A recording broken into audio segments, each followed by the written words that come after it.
السلام علیکم ورحمۃ اللہ وبرکاتہ۔ قرآن کریم کے ترجمے کی ایک نئی کلاس کے ساتھ میں اپنے تمام ہی اسٹوڈنٹس کی خدمت میں حاضر ہوں، اور آج ہم لوگ رکوع نمبر 13 کا ترجمہ کریں گے۔ سورہ بقرہ ہماری چل رہی ہے، پارہ نمبر 1۔ اعوذ باللہ من الشیطان الرجیم، بسم اللہ الرحمن الرحیم۔ یا ایہا الذین آمنوا لا تقولوا راعنا وقولوا انظرنا واسمعوا۔ اے ایمان والوں، رسول اللہ صلی اللہ علیہ وسلم سے مخاطب ہو کر راعنا نہ کہا کرو اور انظرنا کہہ دیا کرو۔ وَلِلْكَافِرِينَ عَذَابٌ أَلِيمٌ، اور کافروں کے لیے دردناک عذاب ہے۔ یہ آیت کیوں نازل ہوئی؟ اس کی وجہ یہ ہے کہ مدینے میں رہنے والے بعض یہودیوں کی ایک شرارت یہ تھی کہ وہ جب حضور اکرم صلی اللہ علیہ وسلم سے ملتے تو آپ سے کہتے تھے راعنا۔ عربی میں اس کے معنی یہ ہیں کہ ہماری رعایت فرمائیے۔ اس لحاظ سے تو یہ لفظ ٹھیک ہے، کیونکہ عربی میں اس کے معنی ٹھیک آتے ہیں، راعنا، اس میں گستاخی کے کوئی معنی نہیں تھے۔ لیکن عبرانی زبان جو کہ یہودیوں کی مذہبی زبان تھی، اس سے ملتا جلتا ایک لفظ تھا جو بددعا اور گالی کے طور پر استعمال ہوتا تھا، اور اگر اسی لفظ کو تھوڑا سا کھینچ کر پڑھ دیں، عین کو تھوڑا سا کھینچ کر اگر پڑھا جائے، راعینا بن جاتا ہے، جس کے معنی یہ ہیں کہ ہمارے چرواہے، اس کے معنی یہ ہو جاتے ہیں۔ تو یہودیوں کی اصل نیت جو ہوتی تھی راعینا کہنے کی، وہ خراب نیت ہوتی تھی۔ اس لفظ کو خراب معنی میں استعمال کرنے کی ان کی نیت ہوتی تھی، لیکن عربی میں بظاہر اس کا مطلب ٹھیک تھا، اسی لیے بعض مخلص مسلمانوں نے بھی یہ لفظ بولنا شروع کر دیا۔ جب وہ حضور کے پاس جاتے تھے اور راعینا بولتے تھے، یہودی اس بات سے بڑے خوش ہوتے تھے اور اندر اندر مسلمانوں کا مذاق اڑاتے تھے۔ اسی لیے اس آیت نے مسلمانوں کو اس شرارت پر متنبہ بھی کر دیا، اور آئندہ اس لفظ کے استعمال پر پابندی بھی لگا دی، اور یہ سبق بھی دے دیا کہ ایسے لفظ کا استعمال مناسب نہیں ہے جن میں کسی غلط معنی کا احتمال ہو یا ان سے کوئی غلط فہمی پیدا ہو سکتی ہو، ہے نا۔ اور اللہ تعالیٰ نے اگلی آیت میں اس کی وجہ بھی بتا دی کہ یہ یہودی جو ایسا بولتے ہیں راعینا، حضور سے یہ کیوں بولتے ہیں؟ حقیقت میں ان کو یہ حسد ہے کہ اللہ تعالیٰ نے نبوت کی نعمت حضور اکرم صلی اللہ علیہ وسلم کو کیوں عطا فرما دی۔ راعینا کے بجائے انظرنا کا لفظ سکھا دیا اللہ تعالیٰ نے کہ جب بھی حضور کی خدمت میں جاؤ تو انظرنا کہو، کیونکہ اس کے معنی ہے ہم پر شفقت کی نظر فرمائیے، اس میں کسی اور معنی کا احتمال ہی نہیں ہے۔ تو اللہ تعالیٰ نے راعینا بولنے سے منع کیا۔ اسی کو اس آیت میں اللہ تعالیٰ نے بیان فرمایا ہے کہ اے ایمان والو، رسول اللہ صلی اللہ علیہ وسلم سے مخاطب ہو کر راعینا نہ کہا کرو اور انظرنا کہہ دیا کرو اور سنا کرو، اور کافروں کے لیے دردناک عذاب ہے۔ ما يود الذين كفروا من أهل الكتاب ولا المشركين أن ينزل عليكم من خير من ربكم۔ کافر لوگ چاہیں وہ اہل کتاب میں سے ہوں یا مشرکین میں سے ہوں، یہ پسند نہیں کرتے کہ تمہارے پروردگار کی طرف سے کوئی بھلائی تم پر نازل ہو۔ واللہ یختص برحمتہ من یشاء واللہ ذو الفضل العظیم۔ حالانکہ اللہ جس کو چاہتا ہے اپنی رحمت کے لیے مخصوص فرما لیتا ہے، اور اللہ فضل عظیم کا مالک ہے۔ ٹھیک ہے، اب دیکھیے یہ آیات ایسی ہیں کہ اگر کوئی اس میں کہنے لگے کہ دیکھو کافروں کے بارے میں، بھائی یہ آیت کس کے بارے میں نازل ہوئی ہے؟ یہ ان کافروں کے بارے میں، اور کافر کوئی گالی نہیں ہے۔ کافر کے معنی آتے ہیں عربی زبان میں انکار کرنے والا۔ ان کو کافر اس لیے کہا جاتا تھا کیونکہ وہ قرآن کا انکار کیا کرتے تھے۔ ٹھیک ہے، جیسے ایک عام زبان میں ہم کہتے ہیں نا بھائی وہ انکار کرنے والا ہے، وہ میری بات کو نہیں مانتا ہے، تو قرآن کی بات کو جو نہیں مانتا ہے اس کو کافر کہا جاتا ہے۔ اب جیسے یہ آیتیں نازل ہو رہی ہیں تو ایسا نہیں ہے کہ یہ سبھی کے لیے ہیں، بلکہ یہ ان خاص یہودیوں کے بارے میں نازل ہوئی ہیں جن کے بارے میں یہ بات میں نے ابھی آپ لوگوں کو بتائی. ٹھیک ہے، اس بات کو آپ لوگ ذہن میں رکھیں. آگے دیکھیے گا، مَا نَنسَخْ مِنْ آیَةٍ أَوْ نُنسِهَا نَأْتِ بِخَيْرٍ مِّنْهَا أَوْ مِثْلِهَا. ہم جب بھی کوئی آیت منسوخ کرتے ہیں یا اسے بھلا دیتے ہیں تو اس سے بہتر یا اسی جیسی آیت لے آتے ہیں. أَلَمْ تَعْلَمْ أَنَّ اللَّهَ عَلَى كُلِّ شَيْءٍ قَدِيرٌ. کیا تمہیں یہ بات معلوم نہیں ہے کہ اللہ ہر چیز پر قدرت رکھتا ہے. أَلَمْ تَعْلَمْ أَنَّ اللَّهَ لَهُ مُلْكُ السَّمَاوَاتِ وَالْأَرْضِ. کیا تمہیں یہ معلوم نہیں کہ اللہ وہ ذات ہے کہ آسمانوں اور زمین کی سلطنت تنہا اسی کی ہے. وَمَا لَكُم مِّن دُونِ اللَّهِ مِن وَلِيٍّ وَلَا نَصِيرٍ. اور اللہ کے سوا نہ کوئی تمہارا رکھوالا ہے اور نہ کوئی تمہارا مددگار ہے. یہ آیت کیوں نازل ہوئیں؟ تو اس سلسلے میں بھی آپ یہ بات سمجھیں کہ اللہ تعالیٰ کی یہ سنت رہی ہے، یعنی اللہ تعالیٰ کا یہ طریقہ رہا ہے کہ مختلف زمانوں کے حالات کی مناسبت سے شریعت کے فروعی احکام میں تبدیلی فرماتے رہے ہیں. فروعی اور بنیادی احکام کس کو کہا جاتا ہے؟ بنیادی احکام جیسے ہمارے گھر کی چار دیواری. یہ چار دیواری ایسی ہوتی ہیں جو کبھی چینج نہیں ہوتی، کبھی بدلتی نہیں ہیں. ٹھیک ہے نا. اور جب لینٹر پڑ جاتا ہے، کمرے بن جاتے ہیں، تو ہم لوگ کمرے میں کبھی دوسرا کلر کرا لیا، کبھی کچھ کرا لیا، کبھی کچھ اور لگوا لیا، کبھی پتھر لگوا لیا، کبھی کچھ اور. ٹھیک ہے نا. اپنی مرضی کے مطابق ہم اسے چینج کر دیتے ہیں اپنے آرام کے لیے. جہاں میں جو چیز ٹھیک لگی ہم ادھر لگوا دیتے ہیں. تو یہ فروعی چیز کہلائے گی گھر کی. اور بنیادی چیز گھر کی چار دیواری اور لینٹر، یہ بنیادی چیز ہے. اسی طرح سے شریعت کی بنیاد جو ہے نا، وہ جیسے کہ ایمان ہے نا، اور پیغمبروں پر ایمان، جنت اور جہنم، آخرت میں حساب و کتاب، یہ اسلام کی بنیادی چیزیں ہیں اور یہ ہر زمانے میں ایک ہی رہی ہیں. ہاں، حالات کے اعتبار سے، زمانے کے اعتبار سے، لوگوں کے مزاج کے اعتبار سے جو فروعی چیزیں ہیں وہ الگ الگ رہی ہیں. اسی کو کہا گیا ہے کہ ہر زمانے میں شریعت چینج ہوتی رہی، لیکن آخری پیغمبر پر آ کر اب شریعت مکمل ہو گئی، اب اس میں کوئی چینجنگ نہیں ہوگی. ٹھیک ہے، سمجھ گئے؟ مجھے امید ہے آپ لوگ یہ بات سمجھ گئے ہوں گے. تو شریعت کے فروعی احکام میں تبدیلی اللہ تعالیٰ فرماتے رہے. اگرچہ دین کے بنیادی عقائد جیسے کہ توحید یعنی اللہ کو ایک ماننا، رسالت، آخرت وغیرہ ہر دور میں ایک رہے ہیں، لیکن جو عملی احکام ہیں، جو فروعی احکام ہیں، ان میں چینجنگ ہوتی رہی ہے.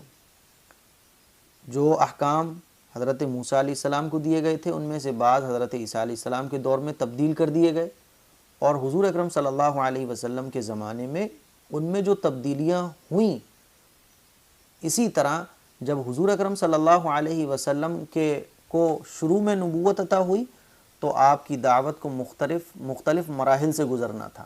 مسلمانوں کو طرح طرح کے مسئلے درپیش آئے، ہے نا. اسی لیے اللہ تعالیٰ نے احکام میں دھیرے دھیرے اللہ تعالیٰ نے احکام نازل فرمائے، جیسے کہ شراب حرام ہوئی، 5 وقت کی نمازیں فرض ہوئیں، کعبہ قبلہ پہلے کچھ اور تھا پھر دوسرا ہو گیا، کسی وقت ایک حکم دیا گیا بعد میں اس کی جگہ دوسرا حکم آ گیا، جیسے کہ قبلے کی تعین میں احکام بدل گئے جن کی کچھ تفصیل انشاءاللہ آگے آئے گی. تو یہ فروعی احکام میں ہیں، فروعی احکام ہیں. ان میں حکیمانہ تبدیلیوں کو اصطلاح میں نسخ کہتے ہیں. بات سمجھ آ رہی ہے؟ تو مجھے امید ہے اتنی بات آپ سمجھ گئے ہوں گے.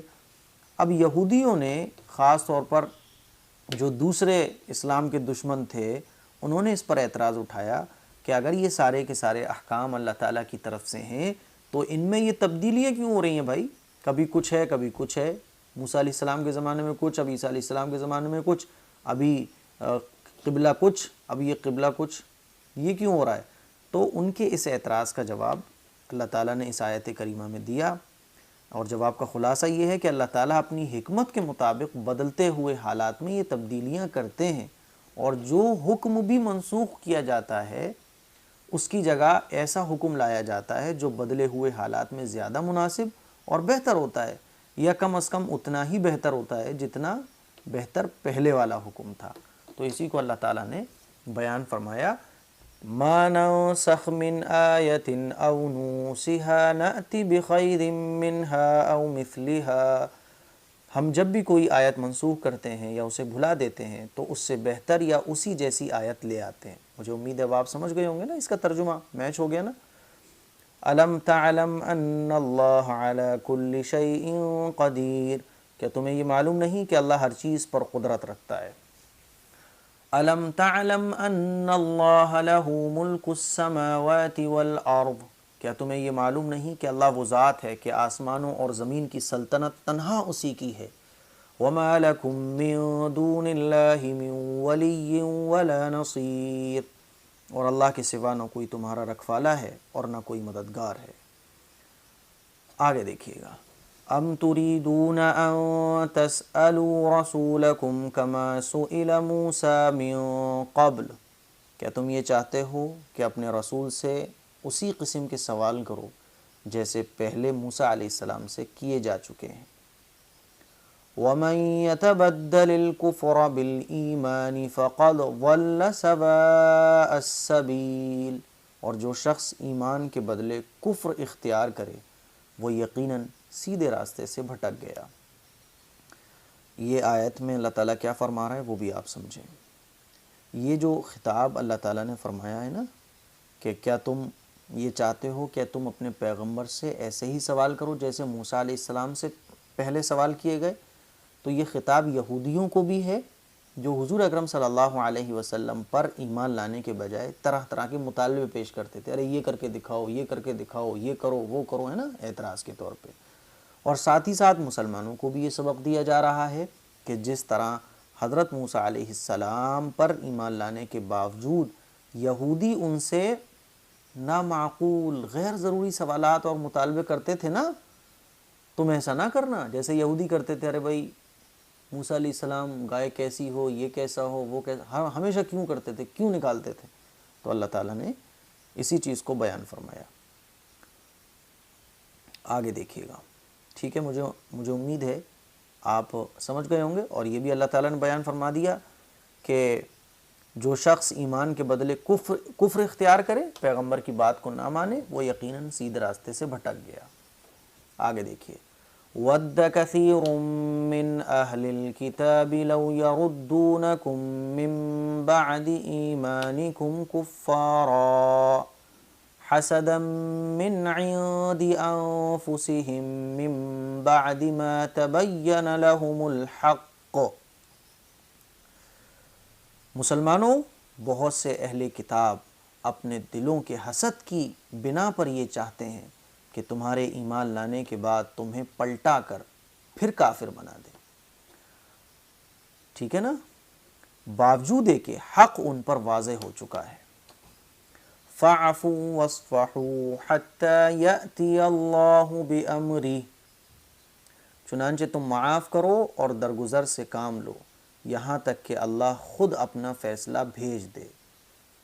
ان اللہ علی کل شیء قدیر، بے شک اللہ ہر چیز پر قادر ہے، ٹھیک ہے نا۔ اس میں جو ہے نا یہ بھی بتایا جا رہا ہے کہ یہ ایسا کیا چاہتے ہیں تمہارے ساتھ، یہ جو اس طرح کی حرکتیں کرتے ہیں تو یہ کیا چاہتے ہیں۔ تو اللہ تعالیٰ نے بیان فرما دیا کہ اہل کتاب میں سے بہت سارے اہل کتاب ایسے ہیں، بہت سے اہل کتاب اپنے دلوں میں تمہارے بارے میں جلن اور حسد رکھتے ہیں، جس کی وجہ سے وہ یہ چاہتے ہیں کہ وہ تم کو تمہارے ایمان لانے کے بعد اس کوشش میں لگے رہتے ہیں کہ وہ تم کو دوبارہ کافر بنا دے، حالانکہ ان کے اوپر حق بات ظاہر ہو چکی ہے۔ اب وہ جو اپنی یہ کوشش کر رہے ہیں تو تمہیں کیا کرنا ہے؟ اللہ تعالیٰ فرماتا ہے فَاعْفُوا وَاصْفَحُوا، تو معاف کر دو اور درگزر کر دو، اللہ کا فیصلہ آ جائے گا، اور اللہ ہر چیز پر قادر ہے۔ ہمیں یہاں سے یہ بھی سبق حاصل کرنا چاہیے کہ جو اسلام کے بارے میں زبان درازی کرتے ہیں اور اسلام کے بارے میں بڑا غلط سلط بولتے ہیں تو ہمیں جذبات میں نہیں آنا چاہیے، بلکہ اللہ ان سے خود نپٹ لے گا۔ ہمارا جو کام ہے دعوت، ہمارا جو کام ہے کہ اللہ کے رسول پیغمبر صلی اللہ علیہ وسلم کی تعلیمات لوگوں تک پہنچانا، ایمان کی دعوت غیر مسلموں تک پہنچانا، ہم اپنے کام میں لگے رہیں۔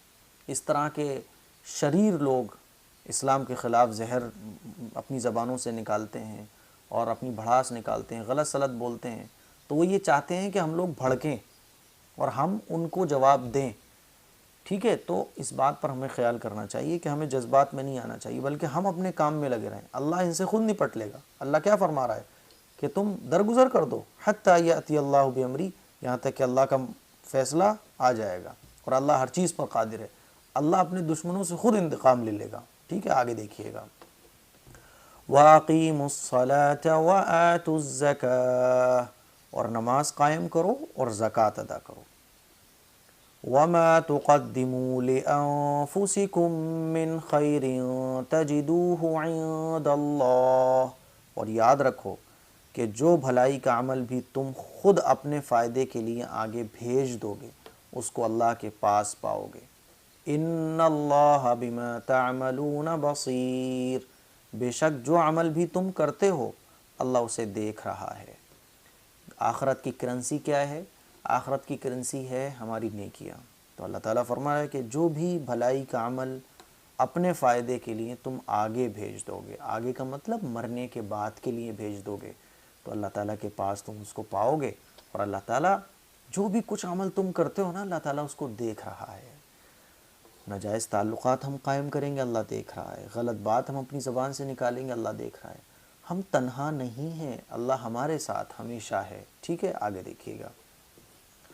وَقَالُوا لَن يَدْخُلَ الْجَنَّةَ إِلَّا مَن كَانَ هُودًا أَوْ نَصَارَىٰ، اور یہ یعنی یہودی اور عیسائی کہتے ہیں کہ جنت میں سوائے یہودیوں یا عیسائیوں کے سوا کوئی بھی ہرگز داخل نہیں ہوگا. یہودیوں یا عیسائیوں کے کوئی بھی ہرگز داخل نہیں ہوگا، صرف یہی دونوں لوگ داخل ہوں گے، یہودی اور عیسائی. یہ کہا کرتے تھے. تِلْکَ أَمَانِيُّهُمْ، یہ محض ان کی آرزویں ہیں. اللہ فرما رہا ہے یہ محض ان کی آرزویں ہیں. قُلْ هَاتُوا بُرْهَانَكُمْ إِن كُنتُمْ صَادِقِينَ، آپ ان سے کہیے کہ اگر تم اپنے اس دعوے میں سچے ہو تو اپنی کوئی دلیل تو لے کر آؤ کہ تم ہی جنت میں جاؤ گے، ہے نا. تو اللہ تعالیٰ فرما رہا ہے دلیل تو لے کے آؤ. آپ ان سے کہیے کہ اگر تمہارا دعویٰ سچا ہے تو کوئی دلیل تو لے کر آؤ. بَلَا مَنْ أَسْلَمَ وَجْهَهُ لِلَّهِ وَهُوَ مُحْسِنٌ فَلَهُ أَجْرُهُ عِندَ رَبِّهِ، کیوں نہیں، قاعدہ یہ ہے کہ جو شخص بھی اپنا رخ اللہ کے آگے جھکا دے اور وہ نیک عمل کرنے والا ہو، اسے اپنا اجر اپنے پروردگار کے پاس مل کر رہے گا. وَلَا خَوْفٌ عَلَيْهِمْ وَلَا هُمْ يَحْزَنُونَ، اور ایسے لوگوں کو نہ کوئی خوف ہوگا اور نہ وہ غمگین ہوں گے. ٹھیک ہے نا. یہودی یہ کہتے تھے کہ صرف یہودی جنت میں جائیں گے، اور عیسائی کہتے تھے کہ صرف عیسائی جنت میں جائیں گے. تو اللہ تعالیٰ فرما رہا ہے بھائی یہ تو تم ان کی آرزویں ہیں، ان کی یہ تو صرف خواہشیں ہیں. اگر ایسی بات ہے، ان کا دعویٰ سچا ہے تو ذرا یہ کوئی دلیل تو لائیں. پھر اللہ تعالیٰ فرما رہا ہے ہاں، جو شخص اسلام لے آئے، جو شخص اللہ کی فرم برداری قبول کر لے، اللہ تعالیٰ اس کو آگے بیان فرمائے بلا من اسلم وجہہ للہ وہو محسن فلہ اجرہ عند ربی. قاعدہ یہ ہے کہ جو شخص بھی اپنا رخ اللہ کے آگے جھکا دے اور وہ نیک عمل کرنے والا ہو تو اسے اپنا اجر اپنے پروردگار کے پاس ملے گا. اور آخرت میں ایسے لوگوں پر نہ کوئی خوف ہوگا، نہ ایسے لوگ غمگین ہوں گے. دنیا پریشان ہوگی، لیکن اللہ اور اللہ کے رسول کو فالو کرنے والے آخرت میں بڑے آرام میں ہوں گے، نہ ان پر کوئی خوف ہوگا نہ وہ غمگین ہوں گے. تو مجھے امید ہے یہ ایک رکوع آپ کے سمجھ آ گیا ہوگا. اس کلپ کو شیئر کریں، دوسروں تک پہنچائیں تاکہ قرآن کریم کا ترجمہ پڑھنے کا شوق ہمارے لوگوں کے اندر پیدا ہو. السلام علیکم ورحمۃ اللہ وبرکاتہ.